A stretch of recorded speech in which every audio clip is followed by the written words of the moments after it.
I first met you at Kampala Fashion Week. Yes. The last one, which was in 2019. Yes. Just come back. Yeah. Banji. Kampala Fashion Week, bring back fashion. Make Ugandan fashion great again.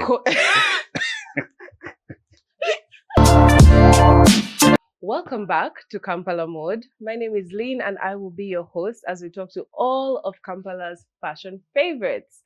This time around, we have someone who is a multi-talented or I think they call it multi-potentialite. Someone who does different things in the fashion space. He is both a fashion designer as well as a fashion photographer. Welcome, Banji. Thank you. Yes. And thank you for having me. I'm glad to be here to talk Ugandan fashion. Yeah. For those who may not know who you are, could you maybe introduce yourself? I'm Emmanuel Bagwana. I'm a fashion designer for Eguana Kampala, which is Afro-centric, like what I'm wearing. Then a fashion photographer for Banji Photo, and a retoucher, model scout, like different things. Yeah. Fashion. Oh yeah, you definitely do different things. Yes. I remember the first time I came across your brand. It was because, I was looking more into what Ugandan fashion was at that time, because I wasn't like an active participant. And, coming across, the Kampala Fashion Week and all that. And then I saw it, Eguana. I'm like, Eguana, who's this? So like in that group of Eguana, Kwesh, what, I just went and followed all of you guys as they were. So then, and I first met you at Kampala Fashion Week. Yes. The last one, which was in 2019. Yes. Just come back. Yeah. Banji. Kampala Fashion Week, bring back fashion. Make Ugandan fashion great again. Oh my God. No, but for real though, when it comes to like production and like the quality and the standard setting that they had, of course everyone would be like, oh, it's gatekeeping and blah blah blah. But it did something for the Ugandan fashion scene, like the high fashion scene and stuff like that. So it was just, and it exposed us to a segment that we had never reached, like people that normally don't even follow local events or don't know what goes on, but like it reached out to that segment. So it was like something that made a big difference in the industry. I'm manifesting it to come back, honestly. I hope they're listening. Okay, but I want to talk more about Eguana. So Eguana Kampala is an Afro-centric brand. We try to incorporate Africa, and maybe I won't say Africa right now, like when you say Africa, people tell you it's too diverse, but like they say, Africa is a feeling. Like there are lots of countries, lots of cultures, but like there's always something that when you say Africa, and maybe I can say East Africa, since I lived in Kenya, I'm Ugandan, so maybe it's a brand where we also try to incorporate that East African element and that East African spirit. So it's more of a ready-to-wear brand. We do a bit of streetwear. We do both men, women's wear. And it's like a brand where we try to make clothes that anybody can wear without feeling any intimidation. And also we try to make clothes that you can easily incorporate into your wardrobe. That's why I can wear my shirt with the jeans. So I try to I try to design for people like me who may not necessarily want something that's too much, but also will still want to stand out. Got it. Yeah. Okay. And like I've noticed the prints that you usually use are not so common, because you can tell when someone has used this way, you're like, I've seen it 4, 5, 6, 17 times before. What criteria do you use when it comes to like picking out prints or the different fabrics you use? One of the tricks is to think about print in the opposite way. Like when you see a print, the obvious thought would be that, oh, that looks like a nice dress, or that will make a nice shirt. So you try and make that something else, like something that you didn't think about. Like maybe if it was something that you had imagined as a dress, you try and make it as a shirt. Right. Yeah. But also when it comes to prints, sometimes price point matters. Okay. Like when you go cheaper, you have that risk of finding a shirt that looks like someone's curtains, or you have that. But also on the other side, nowadays people reproduce fake versions of prints. So someone may buy an origin of Lisco, but still go somewhere and find the interiors in that exact print. So nowadays, for uniqueness when it comes to African prints, I think it's just the way you design it, the way you make it, the quality, and also the way someone wears it. But it's a bit difficult to be unique with prints. Because people also copy them. Like you get a print, then someone will speak to their distributors and tell them, I want that. A cheaper copy of this print. Gotcha. Is it too much to ask like where you like to source prints from? Or is it going into the trade secrets? No, but I get prints from Channel Street. Okay. There's Channel Street and that adjacent street where like it's like the print capital of Kampala. So I get some from there, some from Chiembe, like especially prints which are not African prints. We get most of those from Chiembe, from Loom Street. Anki Designs has been distributing us for a very long time. They have like, if you want more high end, then also nowadays we have retailers who sell online. Everybody knows kitenge.com. They have been active since COVID. So then also we try to source from maybe Tanzania, from Kenya. But that is always tricky. Sometimes you may not get your prints, like you order and they don't come through. So it's hit or miss. But I wish I would have the opportunity to get locally made prints, locally sourced prints. Because if you say that we are an East African brand that tries to epitomize the East African, the Ugandan sort of vibe, the Ugandan signature, like, and then it's a kitenge, like that doesn't really fully tell that story. So if anybody is listening from that segment, can you please invest in a textile industry in Uganda? Like we can't be Ugandan designers without unique textiles. Because I feel like when it comes to Ugandan textiles, number one thing that people think about is back cloth. And then, I don't know, like the cotton is like, barely there. And it's so hard to find. You have to know someone who knows someone. And yet there are artists who even know how to like do like fabric design, like, those the dyeing and stuff like that.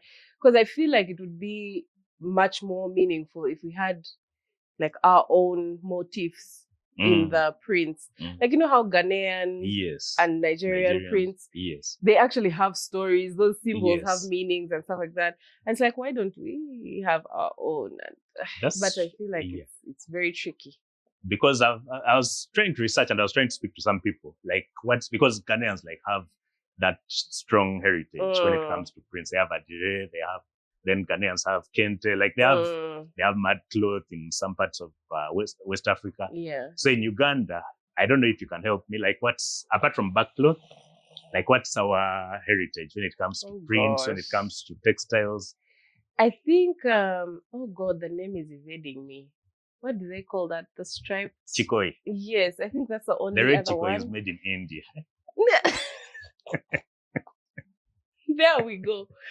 But okay, I think when it comes to and I'm from the West, and I tried to sit down and ask that very same question because I'm like, where are these fabrics ours? Of course, we are not very silk. Where would the silk come from? So in asking, they're like, it was either back cloth or nothing. And I think that, and I'm just like, okay. So like way back before any like Arabic trade or anything like that. It was basically that. And so it's like we have barely tapped into even the development of back cloth. I think I've seen a few people who do like dyeing and try to like switch it up a little bit. Texture, like they play around. There's that designer from the UK. ORM streetwear. Yes, brand? How could I forget her name? And we have been with her like from Fashion Week. Jose Hendo, yes. Like when you talk about back cloth, at least that's one person who has made an effort to develop it. But the ORM designs, that guy has gone into like, even because there's dyeing it, there's the bleaching it and then dyeing it black. But then he has gone further into like trying to introduce more color, different kinds of stitch work and stuff like that. I don't know how far he has reached so far, but like at least there's something in development. As someone who has had a ready-to-wear brand for a while before the wave has picked up, because I think there are a lot more ready-to-wear brands today than there were in, like, say 2015. Yes. How did you manage to, like, take root in the market? Back in the day, many of us who were starting out did did custom orders. Like, it was difficult to find someone who did, like, pieces that you'd come and buy. Right. So we used to do custom orders, which was a poor business model, because you're doing ready to wear as custom orders. So these are pieces that people are not going to pay a lot of money for, but you're dedicating time to each individual piece, and basically making them like, what's the word? Yeah, like bespoke pieces. So that's how we managed to survive back then, but the money wasn't really that much, because it was a poor business format, like basically doing ready to wear as bespoke. So but also at the same time, back in the day, there are not so many people doing it. But also there are not so many people wearing locally made ready to wear. Like our sort of work was what people ordered for weddings, for events. So like ready to wear, people wearing like clothing that is locally made for day-to-day basis is a more recent thing. Like, but where did you go for fashion school? I went to Evelyn's College in Kenya. Okay. Back then I think it was like one of the top schools, and like in Uganda at that time we didn't really have much. So I went to Evelyn's, which was not easy because I went to traditional schools, so there's no way you are telling your family that I went to Namliango, to Marcos, and then I want to do fashion. They're like, how did that conversation go though? I think I knew what I wanted to do, like, from childhood. So like it helped. So I insisted. And the good thing also, like, I come from a family where people appreciate fashion. People like dressing up, so it was a bit easier to convince. Cool. But still people are like, I took you to Namilyango and you want to sit at the front of a store with a sewing machine. And they're like, you have to be a tailor. Because back then there was no fashion industry in Uganda, like a legit fashion industry. So people didn't even know what fashion was. But it's good that it has grown. We now have designers that are doing very big things. Right. And now many people finish school and they think of fashion because they know that's something you finish and an actual option. Yes, you don't start hustling for work. And most people, I think the biggest thing we find is most parents are scared of the uncertainty that comes with like a creative field. So it's like, will you be able to pay your rent? Exactly. Will you be able to, do this and that and that? That's why it helped. Like with me, it helped to start small. Like we didn't immediately get a big store, start selling, because it takes you about 10 years or even longer to establish, to know what direction you want your business to be, to perfect your quality. So at the first 10 years or so, the brand was based at home. And like, we started out with relatives. That's why you blunder, you make someone a jacket, the sleeve is here, and they say, it's nice, I like it. And since I related to you. So that's it. That's what I also advise, like, people who are starting out, because there's so many people now doing fashion. Like, start small, because fashion is a very, very difficult industry. It's not as easy as it seems. It's not champagne. It's not what you see on TV shows. It's a very hectic industry that you need to prepare for. It's very, I think, capital intensive as well. Exactly. Like, all the money you make, you have to put back in the business.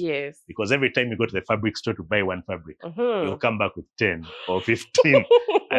and you just have like a pile of fabric basically gathering up. So it's very capital intensive, like you said. So I would advise people to start small with your machine. Perfect, because there's nothing worse than giving clients poor quality work, especially people that don't really know you, because most of them will never come back. So at least we got to learn that lesson for you guys. So at least now you just take advantage of that. Start out small and perfect your product. Quality. Lately, quality, people seem to be like giving up on quality, on fit, and that's why West Africans are winning the game, South Africans. Because if you want to access any market out of your local market, your original market, quality has to be perfect. Like what you buy from the store, what you make has to be better than what you buy from the store. Because most times what you're buying is ready to wear or fast fashion. So your brand has to be better, basically. Like, there's no provision for any shortcut. So start small and just Is there what's your favorite part of the creative process? Like, is it the sketching? Is it the picking out fabrics? Is it the actual putting it together? Like, what part of it? I think it may be fabrics. Okay. Being a print-oriented Yes. person, like I love purchasing prints or scouring for prints. Yeah. So it's that, I think it's getting the fabric and then thinking of what to do with it. Right. Yeah. So are you one of those people who like lets the fabric speak to you? And you're like, okay, I've gotten this. I gravitate towards this. What should I do with it, rather than coming with sketches in mind or like an idea and you're like, I want to make shirts, and then I pick a fabric for shirts? It's both ways, depending on what it is. Like if it's a runway show, if I'm preparing a collection, then most times it's music. Like music is my biggest guide. Yeah. Yeah. So whatever I listen to, for some reason, ends up determining the direction of the collection. So I'll listen to music, come up with sketches. It could even take a month because like there's always that block that creatives get. So once like the sketches start flowing, you could even sketch 50 sketches. Then now when you know that direction of the collection, then you'll know what fabrics to buy, what colors. Yeah. Like it starts from the music, then it determines the colors and the prints. Like I don't get the prints first. But then when it comes to ready to wear, like what you're going to sell off, most times it's the prints that determine.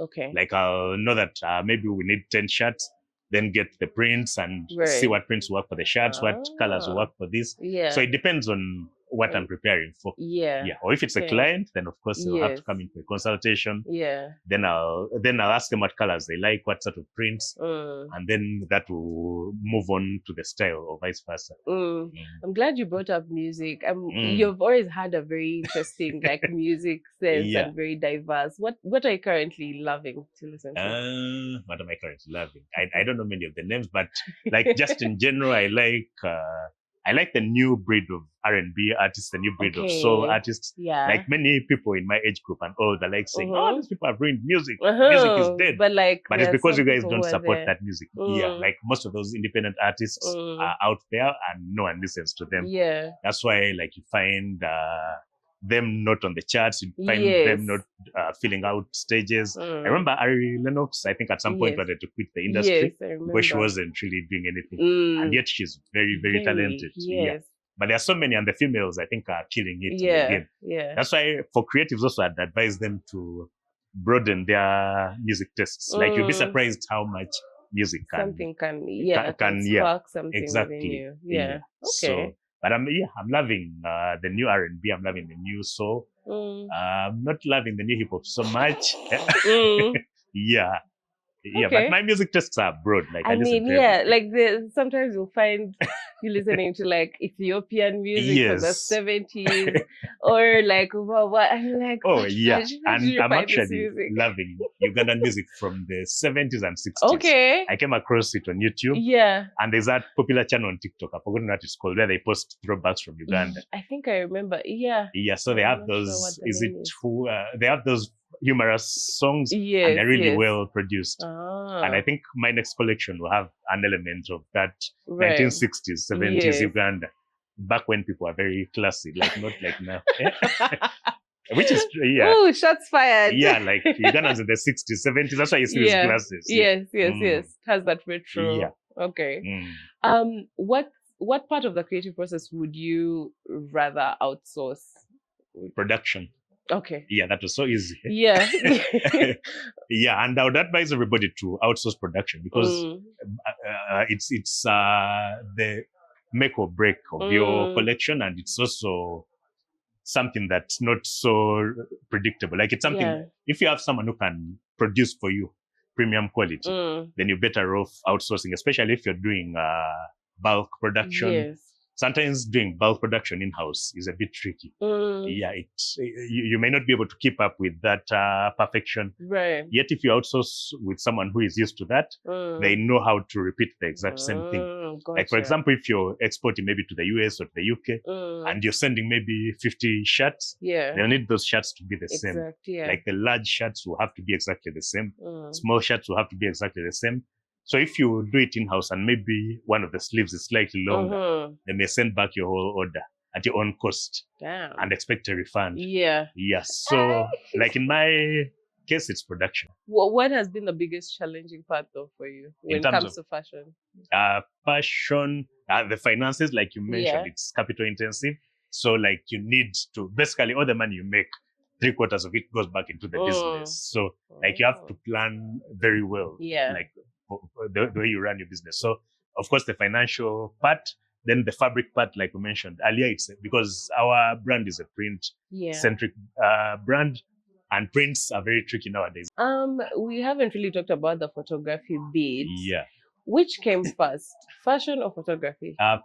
Fashion came first because I studied fashion. Then I wanted to save money, so back then I was already doing a side job as a photo editor. So someone taught me how to edit. Then the good thing with my generation is that we had our point and shoot cameras from childhood. Yes. So we knew how to take photos basically.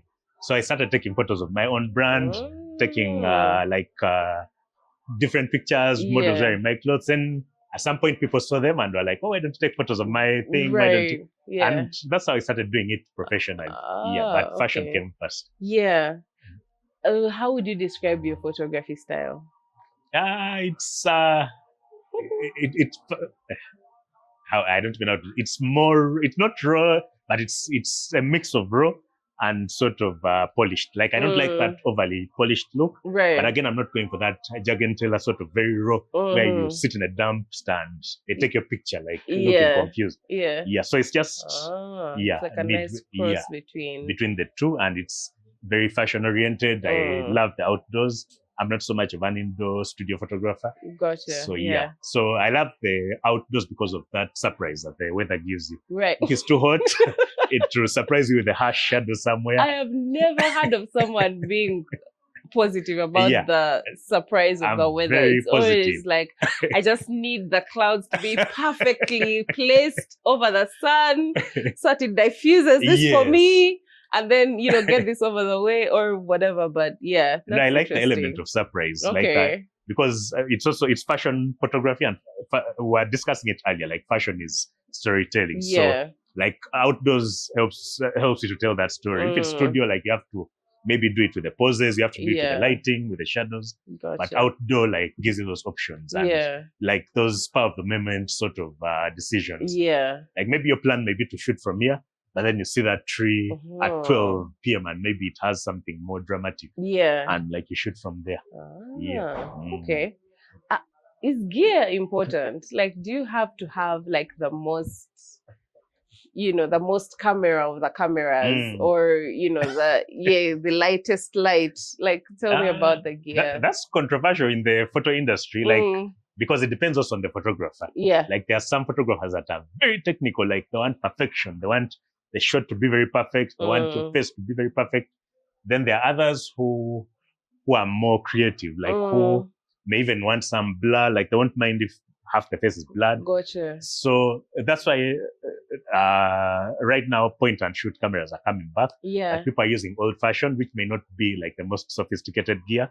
So on my side, gear is important, but it's not top priority. And I wouldn't break the bank with gear because I'm not having a 20 million camera stolen from me for 30 million. But also when it comes to photography, your style determines what kind of gear you have because lenses tend to be more important than even the gear. Gotcha. Like if you're doing fashion, of course, full frame will be good because it will give you like a wider scope, but the lenses will determine quite a lot. Like if you watch those videos where people compare the lenses, you see how different a shot can be with a different lens. So if you're doing fashion, of course, a 35 lens will help to tell that story. If you want to tell like a story with landscapes, with location, then a 50 will give you like a good portrait. So gear is important in that aspect, like depending on what story you want to tell. If you want like that 1990s sort of flash photography, then of course that small point and shoot will help you with that flash that gives you those harsh shadows. So gear is important, but that doesn't mean that you can't take good photos if you don't have enough money. Like if you have the money, if you have the money, you can always invest in gear, premium gear, also depending on the type of photography. If you're going to shoot birds in a national park, then I'm sorry to tell you, you have to buy that lens where you zoom in. Oh my goodness. I've seen a nature photographer's camera before, and it's wild. Yes. Like the fact that you could like do bird watching Yes. and like see a bird on a tree, thousands, Yes. and they'll take a picture and grab it as though it's right there. Yeah. Or Crazy. like even if there's moisture around, you'll see those tiny droplets. Yeah. Also, if you're doing things like bridal photography, you need premium gear because that's unpredictable sort of a situation. Like you have lots of movement, you have bright lights, you have people who are not so cooperative with you. So and also the stakes are really high. Yes, like it has police in it. People's day. Yeah. And refunds. Definitely it does. Yeah. So if you don't want to give refunds of 10 million, nowadays I hear people are paid 10, 20. I don't know. Like according to rumor, you guys would do the way bridal photography is right now, I would not be surprised that that's the kind people of rates want that people Hollywood, are getting. basically. Yes. But on the other side, I feel like we're losing that personal sort of element. Is becoming too flashy, too much of too posed. It's becoming too posed. Like it's when you look at people's photos, sometimes it's like looking at an editorial basically in a magazine. Yes, absolutely. Everyone is coming for like magazine quality photography. And the problem is, like you could come for magazine, but you put in some of your like personality. Yes. Don't look at so and so's wedding, which had the petals flying and everything, and reproduce the same thing. Yeah, but just with a different color. And then you may have an allergy maybe to those flowers and sneeze. And it's not even something that you like, but exactly. You're putting it into your wedding. Yeah, and you kind of look fake and sort of contrived. So I would advise people to try and make photography more personal. Yeah.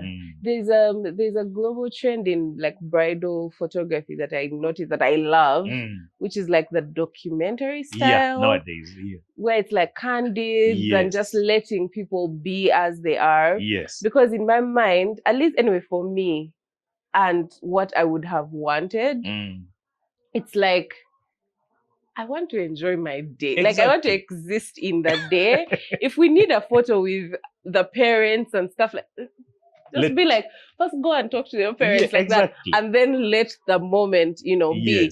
But then you have these stoic, nowadays weddings are photo shoots, basically. And then, although the one that I do get, if you want like a very highly produced thing, is where you have like a photo day. Yes, exactly. Separately. That's a better idea. And then you come back here, and I'm just like, okay, that's fine. Yeah. Because I think it was Rema's wedding, as it was like the entire bonanza of it happening, of which every single time should come out of the house with a new Gomesi. Yes. On Instagram, photos were going up and like highly produced, perfect photos. And I was just like, how did they do this? Like you're wondering. I was so how did this photographer rush? Yes, and but edit? Even where did they pause? Exactly. Because the actual event is going on. But photos are out. Photos are out and they are perfect and they are unrushed, no sweating, no nothing.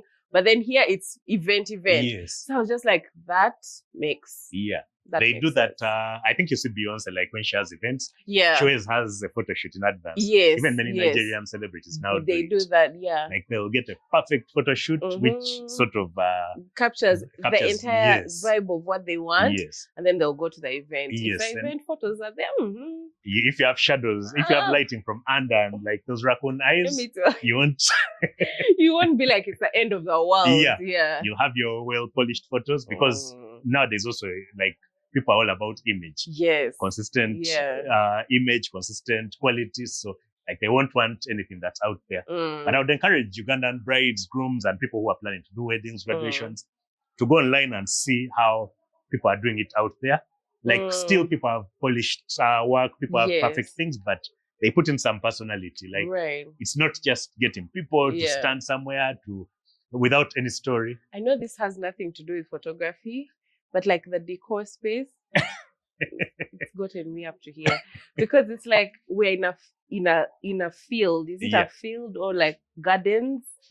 And then you create a completely different world within those gardens, like a different garden. And I'm just like, okay, that's really creative. That's amazing. But like sometimes the charm of the actual space does something for the whole experience. But like you'll enter into this place and it's like a completely different floor. You were on grass before, but you're on a completely different floor. Reflective floor.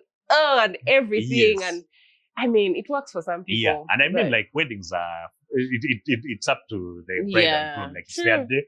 They're putting their money and, but also at the same time, I don't know in Uganda, do we have those very perfect gardens? Because also, as a photographer, I can tell you it's very hard to get to shoot in some of those hotels that have like those well manicured gardens. Okay. Because I've seen like some weddings in the UK where people go to those regal sort of looking castles which have gardens. So I don't know if we have such options in Uganda that are affordable for people. I'm not sure of that. Because I think the wedding that for me I was really, really impressed with. I think there were two when it comes to like decor and even the photography direction. Judithiana's wedding, absolutely loved it. Yeah. And then there's this I think he's a photographer, Makula Photos. Makula, yes, the photographer. He got married in Mauritius? Latitude. Oh. Yeah. And they did minimal decor because the place itself was the vibe. Yeah, Latitude. And like you don't need to add anything. Yeah, it didn't need to bring 20 million worth of flowers and all that. It was just like, let's have an aisle, let's have chairs, guys come through. And it was so charming. Yeah.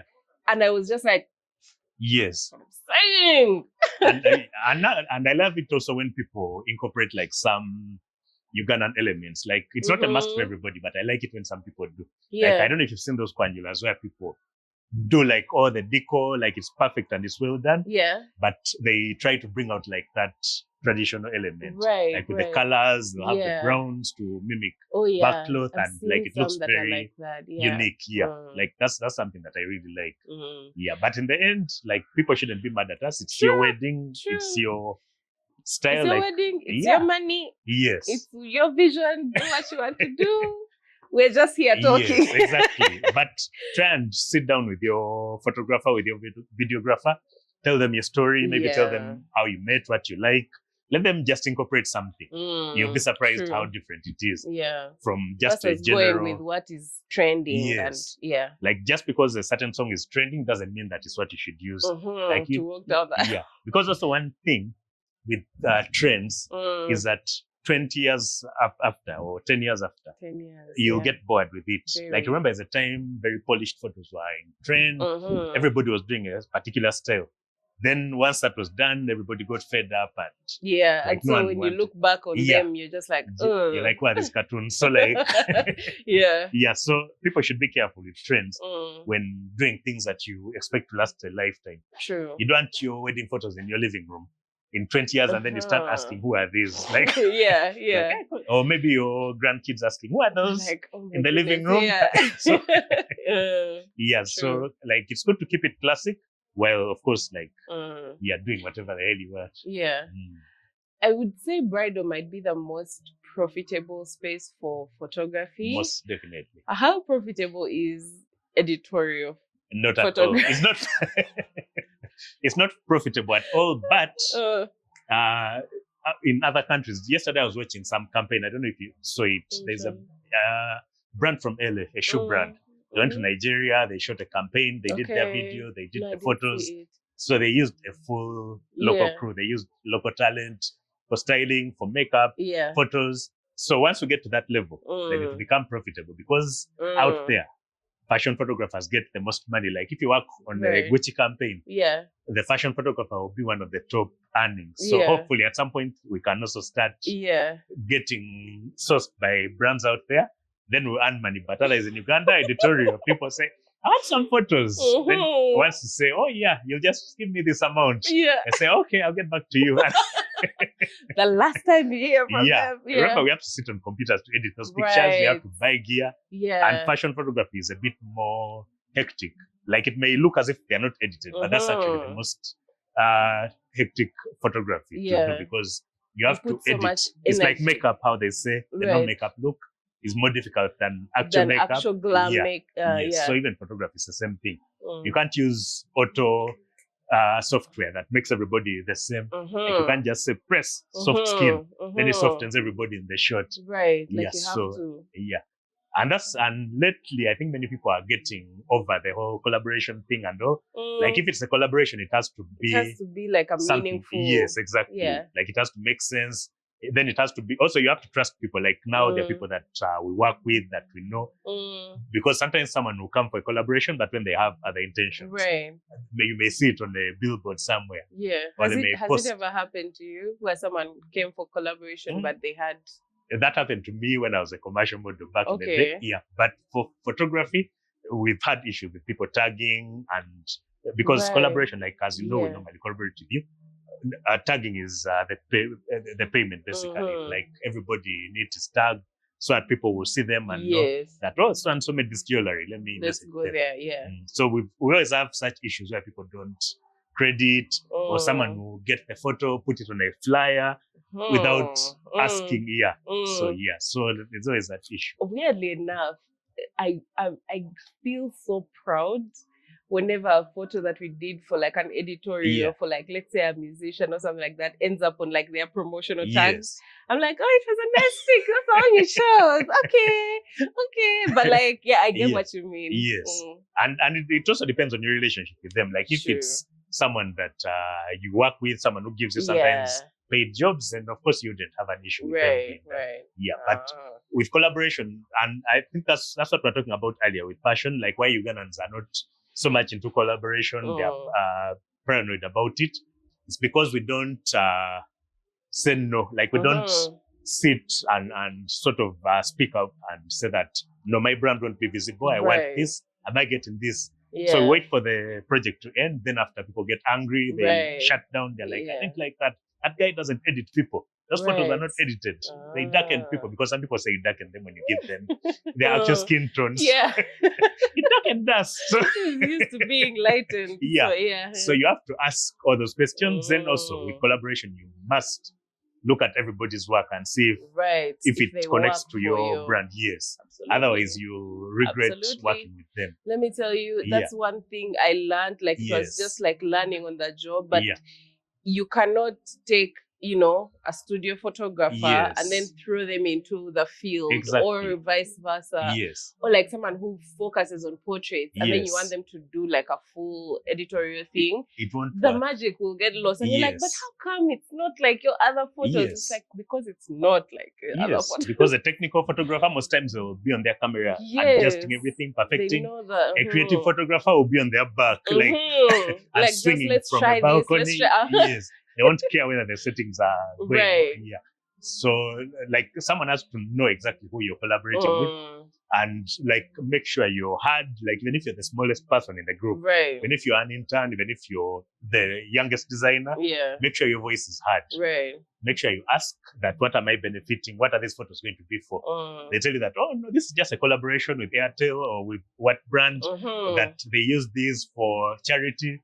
Ask questions like, what charity is this that has a corporate brand? So like, it is important, like for us Ugandans, to learn how to speak up, how to ask questions, because that's what has helped people out there to grow. Like they ask questions. You're not playing a Nigerian.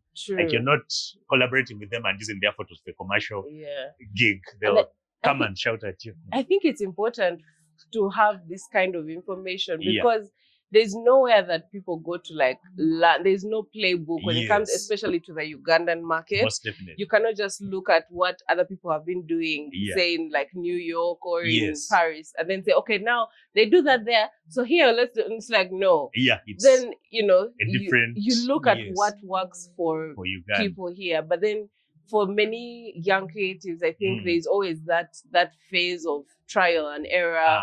Of knocking here, knocking there. And so it's like, we definitely need this kind of, those kinds of tips that can help.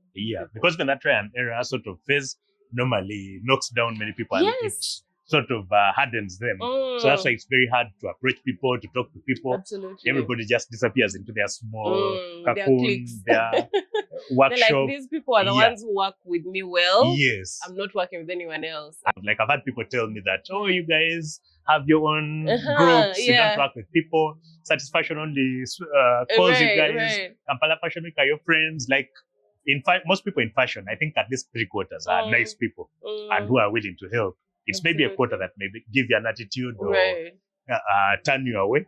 But like, don't get intimidated by anybody because we are all in a growing market. Like, however rich a Ugandan designer is, we are still a very, very, very growing market. Yes. Like, we are not anywhere even close to even the big markets in Africa. So like, you just approach anybody, ask them anything, ask to work with them. They say no, approach the next. Someone else, they're rude, block them. Yeah. So yeah. Oh, okay. Yeah, but like, people should not be intimidated and they should not make assumptions. Like, as a creative, you want to work with different people. I may want to work with an influencer just to see my work in a different light. Then I may want to work with a poet also to see it with that different sort of Erykah Badu vibe. So like, just collaborate and feel free to approach people, whether online or in person. But like, there's a new wave that's happening in the tech space with the AI. What do you think about the possibility of, let me actually start from the most extreme, the possibility of replacing a photographer with AI completely? Yeah. I guess it will come at some point because as much as we don't like AI, like, it's slowly creeping into what we do, basically. Like, now, as a photographer, AI helps a lot with editing. Okay. Like, most of the software now has options where you don't really need to spend all that time selecting somebody. You just click a button and AI will select perfectly. Gotcha. You just tap a button, AI will get rid of most of the imperfections that you want to remove. Or you want to change someone's dress, AI will help you, like, to do it much faster. So hopefully, not hopefully, but probably at some point, the AI may replace people, but still there will be that niche that will want that human touch. I mean, I don't know. Like, before, it's natural to ignore ads. Yeah. But right now, seeing adverts and seeing people, like, companies that are powerhouses like MTN using like AI images. Like, it's one of those things where it's just like, I literally don't see. I just see the yellow and I move because it's so, I don't know, it's something that's, I guess, so jarring. And I had a conversation with someone that made me see AI in the photography space differently, because what they use AI for is during the ideation process. Yeah. Because now, before it was like, go to Pinterest, go to, so and so, go to Behance, look for photos, go to Instagram, see what you've saved, blah, blah, blah. So you're working with what someone has already made. Yes. But at least with AI, you can come and be like, this is what I want to make. This is the background I want. This is the this I want. Because before, I think with a lot of my mood boards, it's a collage of things that sometimes look like they don't make sense, but it's like, no, this picture is here because of the background. Yeah. I want this particular prop. Yes. And then this. Ignore what lighting, this one is wearing here. Yes. The outfit is this. Yes. And so it's like getting all those elements, and then you tell AI, you want this, to blend them together. And then it comes up with that. And then you come with your crew, with your team, and then you make something like that happen. So when that was explained to me like that, I was like, I kind of get it. A lot, actually. Yeah. Like, especially shoot prep. Yeah. But at the same time, I feel like our brains are going to keep like getting less creative. Right. Like, I don't know, have you tried to write some, you wrote. Like, my handwriting used to be perfect, but nowadays it's terrible. Like, and, it's because of typing. Yeah. And I think it's the same thing with the brain. Like, we're going to stop thinking. Yeah. Nowadays, you just have to go, you tell AI that what is this and that and that, and to just write it. Yeah. Let me tell you, when it comes to writing, but anyway, when it comes to art, like, I'm very much a snob about consuming human art versus AI art. Yeah. I know ChatGPT's handwriting. Yeah, I know ChatGPT's handwriting. Oh, you can tell when someone. Yes. Yeah. If you send me something, if I look at your caption and it's ChatGPT, I can tell. I know how that nigga writes. Yeah. Like, you'll see like, they'll use all the synonyms of one particular phrase, and it's like, it's okay to repeat the particular word you're using. They'll say amazing, adorable, like someone trying to sound smart. And it's like, okay. But like, it does help in some spaces. Maybe you have like an idea and you just want to expand on it. But I feel like it really takes out the soul. Yes, the soul, and even I guess the fun of the challenge of figuring something out. It was like once it gets hard, you're like, okay, it has gotten hard here. Tell me the rest. And yet that crossover might be what brings you to something that's amazing. I think it takes away that whole thing where you engage your brain, like because it's good as humans, like it's good for us to work a bit, even if it's just manual work. Like it's not good to just sit and let technology do everything. Because if you don't work your body, of course the body is affected. If you don't work the brain, it's affected. So it's the same way that I think people have to be very careful about how much they rely on AI. Because I also have a choice to completely use AI to edit, like to basically get those, there's some software that you can get and pay for it. And it does for you things. You can even copy color schemes. You can get maybe Lupita in an Estee Lauder ad and you say, I want that in my picture. And it will copy everything. But I don't want that. I still want like my signature. Your process on each. So I'll do like particular things using AI, but I'll never like let it do everything for me. But it's interesting that AI came through and is threatening creative spaces. Because it's even now, even in fashion, actually, you can create prints using AI. You can create, you can draft using AI. Like you can do so many things now in fashion. But yet, if you have the option to do it manually, there are some things that you'd rather do manually. And I think that's the difference at the end of it. Like even when you see fast versus slow fashion, you'll still see that that rushed thing. I don't know if you saw that report where they said the rich are getting bored with luxury because of that repetitiveness, that dupes. Like now the rich are starting to get drawn to handmade, unique. Which means there's a new niche that's coming out where people want things that are like absolutely human made. And So like the people who have that, is it called a discerning taste? Like right now they want things which are handmade. They want something that someone gave time, gave love, because if you're using AI, or if you're doing something fast, you don't even give it time because you have 100 things waiting for you. So I think that handmade thing, it's the same thing I was telling you with editing, like where someone wants their face, they want all the features, they want all the shiny parts. You have to do it manually. Like the machine won't be able to achieve that. Know which one to leave and which like ones to not. If you have like certain like if your tone has different I don't know what to call it. Like different, like I don't know. There are those like pigmentation or something. Like that machine will just think, oh, that is an error and cover it. But some people may want like someone to see the exact skin and and it's more time intensive. So I think that's where the money lies. If you hone in on like your craft as you and just make it as perfect as possible, then because you can even see with prints, like right now people are going back to hand dyed prints. Like we've also been trying to work with batik, because like in East Africa we have some cultures that use batik. I love batik. And like you can customize the prints. Then sometimes when that slight error makes it unique. So this one will have squares which are a bit bigger, this will be slightly smaller. And that also creates like some uniqueness as opposed to that cookie cutter sort of like everything is perfect from A to Z. I think there's a thing in rug making that I saw.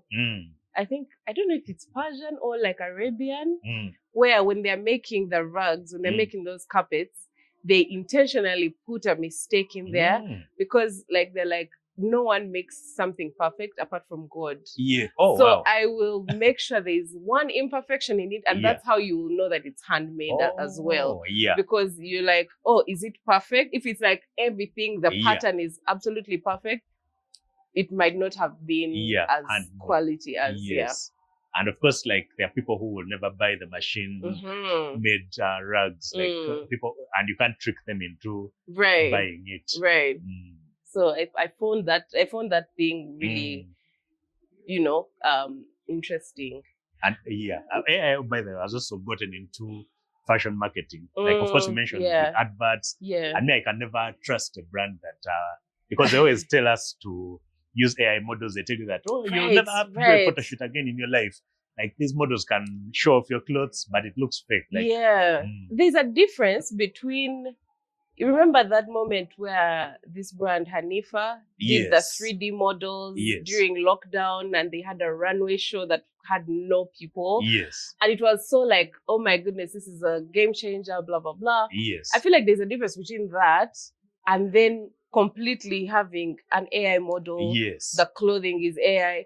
The point of us seeing the clothes is for us to actually, what do the clothes look like? How do they drape on a human being? Yes. Is this something I would want to achieve in my look? Very, very and so if you have this idealistic, number one, idealistic body, idealistic draping of the clothes, even the finish of the clothes doesn't look the same. Yeah, they'll make it so perfect that it will never work. You see linen that's shiny and you're like, or that has no crease. And you're like, how does this make sense? Because they may even do, let's say they'll tell you, no, with AI, you can do any size you want. They'll make someone who's a size 18, but it will still be proportions an 18. Of an 8. That doesn't work in real life. And yet, like with humans, you can do it. Someone who is 18 may need something that sometimes like there are things that you add. Or, to avoid like it coming out. Yeah. So that helps with the human element where like you can tell someone who fit, they'll tell you that, oh, the dress is nice, but when I pull, like the back sort of doesn't fit like well. Stretching and what, And there's a time someone asked me to buy them a dress, someone who is plus size. They asked me to buy them a dress on Amazon. And that's when I realized the importance of representation, like using models that represent that kind the of person you're targeting. Size, So at first I went to the usual stores. Then I noticed, like, I couldn't tell if this will really work, like if this will. So I started gravitating towards only the stores that had someone that looked like them. And I realized that even in our business, we need to be aware of who we're marketing to and who we're using to market. Like either you can have people that represent different segments, or one person that is crossover. So an AI will make that a bit tricky. It will still be difficult. Because I guess it trains on like what is the most ideal or most gravitated towards rather than reality. And you can always tell. I don't know if it's just the soul or there's something about anything AI, whether it's text, whether it's pictures, there's video. something that just feels uncanny. And it's in the eyes also. Because like in photography, they always tell us to find what do they call it? That light. Like without that light in the eyes, like it's as if the person is dead. So I don't know if AI doesn't have that light or something. Really I feel like that's something I'll now start paying attention to a little it's bit called I've forgotten the name. But there's some photographers who don't do it, who want like that sort of like a real black pupil and blah blah blah. Or that gothic feel. But like that's what basically shows that you're human and alive. With that light in the eyes. Okay. We were talking earlier before we started filming about social media and what it has done for photography. Can we get back into that a little bit more? Because we were talking about like what Instagram has become or not become. Like at least as someone, people grew up when Instagram was introduced and were saying like, okay, you know what, photos, let's go here, you know, blah, blah, blah. And then especially as, you know, a photographer or even a fashion designer using Instagram as your portfolio. And then seeing it try so hard to be TikTok. Oh my goodness, the reels of it all. Nowadays Instagram, you just see reels basically. Barely see the photo content. And yet, when Instagram came in, at first we were not happy with it as photographers because of that square thing, but we adapted to it, started taking pictures that would fit in. Even clients were demanding for pictures with extra room at the top so that they don't crop their heads. And like it was a very good photo site, you'd access it, you see different people's portfolios, you see editorials. But then I don't know what happened, if it's the algorithm or if it's the whole video introduction. Like it seems like it's just lost its footing. Here's the thing. Just because they copied Snapchat and got the stories thing and it actually really, really worked. This guy is like, you know what? I don't need to make a new app for any other competition. I'm just going to add elements. And it's like, no, you cannot just get the TikTok element fix it into Instagram, because it's like we very clearly need a space for photos. And they like, even if you are an avid user of both, you'll notice there's a difference in how people present themselves on both platforms. Most definitely. Like TikTok, there are people who are there, they'll just wake up and then they'll be like, you guys, what do you think of this and this Wearing and this and bonnets this and and this? stuff. Bonnet, no makeup, no nothing. Instagram, it needs a production, it needs lighting, it needs has filters, filters, everything, and the kitchen sink. Like, you can't just come on Instagram and be like, hi guys, like, what like, village are you from? You know? But yeah, like, I don't know, it's been crazy. And that's what happens, I think, when someone, even with designers, with individuals, like when you try to be someone else, you can never be them. And Instagram lost what they had and they tried to be someone else. And then when that failed, they brought in our algorithms to try and push the videos on us. So now when you go like, you want to see what you want to see. Right. They'll just push what they think you want to see. As for that algorithm, like, if you've just followed someone, that's going to be like one of the people you constantly see every day.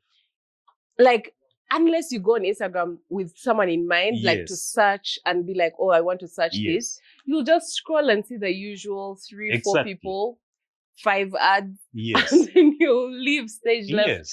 You know something funny? I don't know if you know this new rapper. Her name is Doechii. Yes. Funnily enough, like, once she like blew up and stuff like that, and I was, paying attention to her style and how cool it is, I was like, who is her stylist? To go and search and find out that I followed Sam Wolf long ago, like 2018. I had not seen his content in so long. And I'm like, but I'm already following this person. How do I not know that he's styling And I'm sure he posts her like absolutely every time. Yes. So it's like, what are we here for? Exactly. And that's the same thing. And even earlier when we were talking about Fashion Week and everything, like nowadays we even forget that it's Fashion Week because they're not even bringing you like collections. Like, they're not bringing anything that you'd really want to see. So like, I think even I think for what IG has done for photography as well is, I feel like there's a little bit of devaluing of it. And even of the process that is taking place to make a photo happen. Most definitely. Because you see a photo, it's amazingly produced. You double tap, you swipe, and go to the next thing. And you're just like, but honestly, what did this person go through to make this image happen? Yes, 3,000 people have double tapped it. But like, is this something that they will remember? Yet back in the day when you have like a magazine and you have something physical, you look at it, you pass, you come back, you're like, okay, let me see the shoot. You get like, there's some time and like reverence. You'd even make time for it. Like you come back, you see it, make tea, then let me look at this month's magazine. And then put maybe what do they call it? Like a bookmark? Bookmark. And then continue tomorrow because like you look at everything in detail. So I think when Instagram came in, like you said, it sort of killed photography. Then even photographers who wanted to trend and appeal on Instagram had to change their style, had to change the way they presented, because that box has a way it has to look like for it to be appealing to everybody. So people maybe used to take more cropped shots, had to stop and start taking wider shots, so that you have like those Instagrammable shots with the sea behind. So I think social media in general has affected creativity. Lately it has also become very impersonal. Like all the tutorials tell you have to be what do they call it? Like, not likeable. There's that other thing. Relatable. So everybody's page is, I wake up every morning, I make my coffee, then I go, I support this lady, buy vegetables from her. Like, so like it's just like they're like robots of relatable people.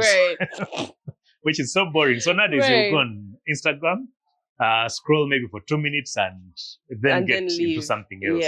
And that's why lately I even find Facebook more exciting than Instagram. At least Facebook, you have those angry people quarreling about politics and people showing you galleries of birthday parties, as opposed to Instagram where it's just the same thing. Highly overproduced and that's why some photographers, like old school photographers, still insist on Their websites. Websites, yeah. Like, and just that you mentioned earlier in Uganda, we're not so much into website viewing, but like out there, because the website gives you a huge space to show your pictures you want. Yes. Because the crop of a picture is very important. Right. It's as important as the picture itself.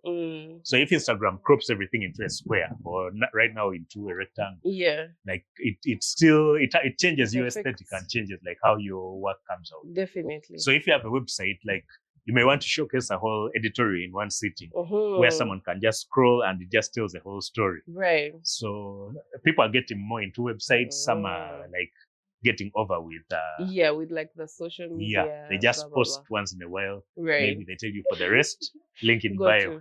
Gotcha. Definitely. I don't know, is there any advice that you would give younger you, like, I don't know, like 17-year-old you about to get into the entire space? Is there any advice you'd give them to be like, this hurdle, skip it, say no to that person? What's the advice? Oh yeah, there is, and it's even good you mentioned it. I'm glad that people, the new generation of designers is getting tougher. Like us when we came out, we're not that tough. The money element. Right. Like when we're starting out, we're charity workers basically. Like you'd make things and then we'll pay you. You say okay, and people loved to rush. They love to give rushed orders. So you deliver it last minute. They don't just bring it. The event is tomorrow. Yes. As soon as you deliver, especially if it's a wedding, you're going to get that money in 6 months if you're lucky. If you're not lucky, you may never get it. Yeah. Or you'll get it to trickle into like maybe 4 bits. So like money is what I would advise. Like be strict with money from the get-go. Like even if you're just starting out in your house with your machine, be very, very, very strict with money. Have receipts. Have if like you can't be tough with people, have someone handle the money bit. Right. Yeah, but like be very strict with money, and also don't forget money. Don't forget people who don't pay you. Like make sure you remember 10 years later that so and so didn't pay me my 20K. So at when they want a bigger deal, you'll be woke and like they won't take 10 million from you. Yes. So, but payment is one thing. Okay. And it's what makes most fashion brands not to last. Like it's why many of them start out and go down. Because if you're somewhere and you're paying rent, you have like all these expenses, you have workers, but then you have like half of your clients who haven't paid. It becomes tricky. Yeah, so I would advise myself on payment because for the rest, I think I did it the right way, just that it would be tweaked a bit, but at least I moved slowly and like I've been developing everything at a slow pace, which I would still advise myself to do. But the money element, the first few years were like charity. Yeah. Wow. So, and also like we underpriced, like just make sure you do all that stuff early on, do your taxes, like all that, because without taxes, you may not get some deals, like without, So like if you don't have a team, you don't pay taxes, you may not get some contracts or some deals. So like do all that much earlier. Okay. Because it's harder to do it later on when like the wheels start moving. Yes. Yeah. Okay. I think that's sound advice. And then of course, stay consistent. Yeah. Like don't be diverted, because in Uganda we have that thing, like what you mentioned earlier. We like moving with the trend. Like if so and so is, and now this is what is selling, everybody's there. Like right now it's bridal designers who are selling. Everybody runs to bridal. Yeah. Then right now people are doing suits. So you'll never perfect something like if you're always hopping around. So like I'm smiling because that's something that's for me specifically. I think what they call shiny object syndrome. So it's like when something interests me, I'm like, wait, how do they do that? And then I'll explore it. Once I figure out how to do it relatively well, I'm immediately bored. You get bored. I want something else. Yeah. Like, how do they do those dreads? People are paying 800,000 for dreads. I want to see how to make dreads. And then, anyway, but Because in Uganda, sometimes you'll meet someone, they say, you're still doing design after all this time. So we have that thing. Yeah. Or even jobs, like someone will say, you're still working for that company. Right. So we have that anti-specialist sort of culture. Mentality, Like people expect you to do this, make as much money as possible, and then jump to the next. So that's why we don't have so many specialists or so many people who are very good at something. Yeah. So like you find what you're very good at, there's always a niche market for it. Then if you work with backcloth and that's your niche, there'll be people that want that backcloth from you. Okay. Banji, thank you so much Kale, for making then. that time. Hey. This has been a fun conversation. Hopefully your TikTok people are not friends with these people. Sometimes. If you diss me, I'll come back for you. So you're well warned. Okay. Yes, See so you guys. don't.